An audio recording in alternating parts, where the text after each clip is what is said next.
প্রিয় শিক্ষার্থীবৃন্দ, আশা করি সবাই ভালো আছেন।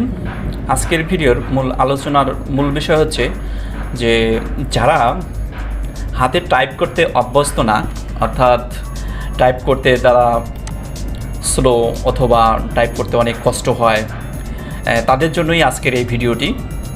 যেমন ধরুন, এখানে যে ইমেজটি আছে, অর্থাৎ এখানে যা লেখা আছে, এই লেখাতেই যদি আমরা টাইপ করতে চাই, হয়তো আমার কাছে 5 মিনিট বা 10 মিনিট সময় লাগবে, কিন্তু এটাই আপনি 1 মিনিটের মাধ্যমে করতে পারবেন। এছাড়াও এরকম অনেক ইমেজ রয়েছে যে ইমেজগুলোর লেখা আপনি বাংলা এবং ইংরেজি একসাথেই আপনি ইমেজ প্রসেসিংয়ের মাধ্যমে অল্প সময়ের মধ্যে কাজটি সম্পূর্ণ করতে পারবেন, কোনো রকম টাইপ ছাড়াই। তা আজকে আমরা এই বিষয়টাই দেখব যে কিভাবে ইমেজ প্রসেসিংয়ের মাধ্যমে টেক্সটগুলোকে কপি করা যায়। চলুন শুরু করা যাক।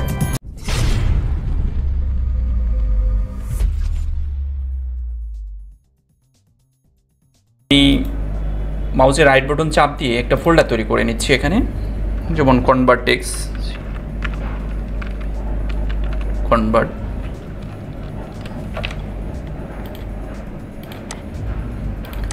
আমি একটি ফোল্ডার তৈরি করে নিচ্ছি, ফোল্ডারের নাম দিচ্ছি কনভার্ট। কনভার্ট লিখে দেন আমরা ক্রিয়েটে ক্লিক করব। তো কনভার্টের ভিতরেই আমি এই 3টি ইমেজ আপলোড দিব। Upload file,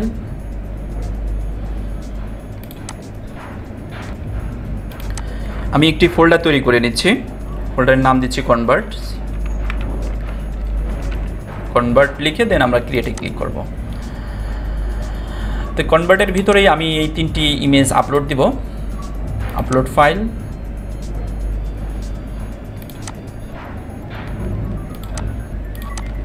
then open.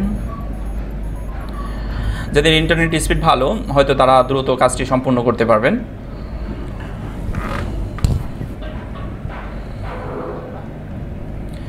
একটি ইমেজ চলে আসছে, তো আমি এই ইমেজের কাজটি এখন সম্পূর্ণ করব। তো এই ইমেজটিকে আমি যদি টেক্সটে কনভার্ট করতে চাই, তাহলে মাউসের রাইট বাটন চাপ দেবো, ইমেজের উপরে open with, then Google docs.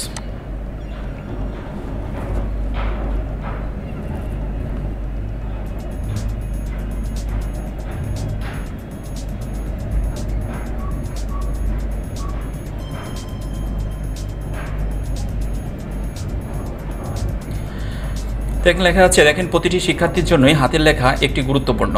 তো এখানেও ঠিকই লেখা আছে, প্রতিটি শিক্ষার্থীর জন্য হাতের নেতা লেখা আছে, অর্থাৎ এখানে সঠিকভাবে ডিটেক্ট করতে পারে নাই লেখাটা মোটামুটি কিছুটা হয়তো মিস্টেক হতে পারে, সেটা আপনাকে ম্যানুয়ালি করে নিতে হবে।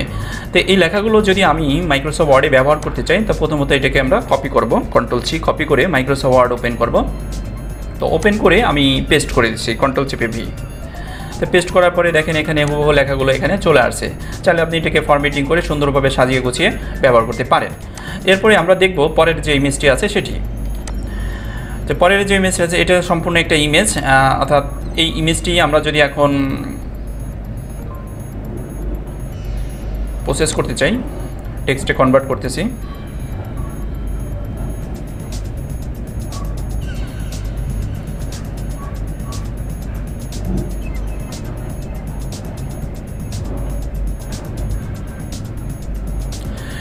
এটা মোটামুটি লেখা অনেকটাই কভার করে ফেলছে সঠিকভাবে।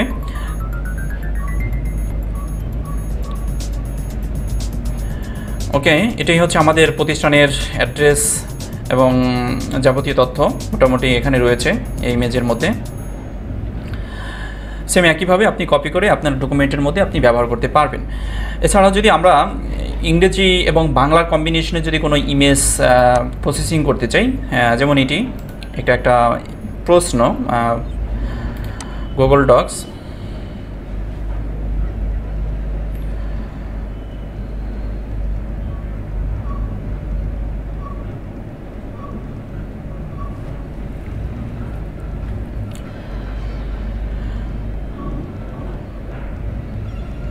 এখানে লেখা আছে কি, আমরা উপরের দিকে একটু যদি খেয়াল করি, উপরের তথ্যগুলো সমীকরণ আকারে লেখা। দেখেন লেখাগুলো এখানে চলে আসে, উপরের তথ্যগুলো সমীকরণ আকারে লেখা। আমি ইন্টার প্রেস করে সাজাই নিচ্ছি। এভাবে আপনারা ইমেজ প্রসেসিং করতে পারবেন এবং পর্যায়ক্রমে আপনি এখানে সাজিয়েও নিতে পারবেন। সাজিয়ে দেন তারপরে আপনি কপি করে আপনার ডকুমেন্টে ব্যবহার করতে পারবেন। এছাড়াও যদি আপনাদের যদি ইমেজ যদি অস্পষ্ট হয়, অস্পষ্ট হলে আপনি কীভাবে এগুলোকে ডিটেক্ট করবেন মেশিন দ্বারা? তো অস্পষ্ট হলে যেটা করতে হবে যে আপনাকে ম্যানুয়ালি মুখে বলতে হবে। মুখে বলার জন্য আপনারা যেটা করবেন, যেমন গুগল ট্রান্সলেট আপনি ব্যবহার করতে পারেন। তো গুগল ট্রান্সলেটের এখানে আপনি ল্যাঙ্গুয়েজ বাংলা সিলেকশন করবেন। তো বাংলা সিলেকশন করে ভয়েসের যে আইকন রয়েছে আইকনে ক্লিক করবেন। তো ক্লিক করার পরে আমার সোনার বাংলা আমি তোমায় ভালোবাসি, চিরদিন তোমার আকাশ তোমার বাতাস, একদম হুবহু দেখেন চলে আসছে এখানে। তো এভাবেও আপনি খুব সহজে কপি করে ব্যবহার করতে পারবেন। আশা করি সবাই বুঝতে পারছেন যে টাইপিং ছাড়াও আপনি খুব দ্রুত আপনার টাইপের কাজগুলো সম্পূর্ণ করতে পারবেন। যদি আমার এই ভিডিওটি ভালো লাগে অবশ্যই আমার চ্যানেলটি সাবস্ক্রাইব করবেন এবং লাইক কমেন্ট শেয়ার করে আমার কাজের উৎসাহ প্রদান করবেন, যেন আপনাদের মাঝে আমি বিভিন্ন ধরনের ট্রিক্স নিয়ে উপস্থিত হতে পারি। ধন্যবাদ, সবাই ভালো থাকবেন।